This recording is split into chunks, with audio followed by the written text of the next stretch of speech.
har jeg sagt det sådan der. 8% alkohol. Masser af humle. VHS, fast forward. Det er sådan set lidt det modsatte af det, man skulle, når man lavede videobånd tilbage i slut 80'erne. Skulle man huske at spole tilbage, inden man afleverede den, ellers så fik man en bøde. Det gør man ikke, når man smager den her øl her. Den her øl her, det er en Hazy Double IPA, og den er en del af den her VHS-serie, som også har fået tilnavnet Very Hobby Series. Og det har den selvfølgelig, fordi at vi har tæsket de her Double IPA'er ind i lækker humle. Og som man ser det, så er den dejligt juicy at se på, når man hælder den op.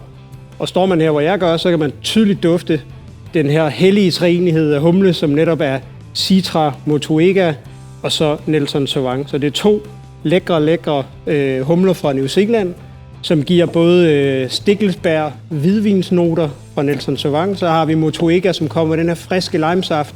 Og så har man Citra, som jo er humlen over alle humler, som giver alt fra de her sådan tropiske søde frugter over til de lidt mere sådan friske citrusnoter fra citron, men også lidt sødere fra mandarin. Så 8% alkohol, masser af humle, super frisk. Skål.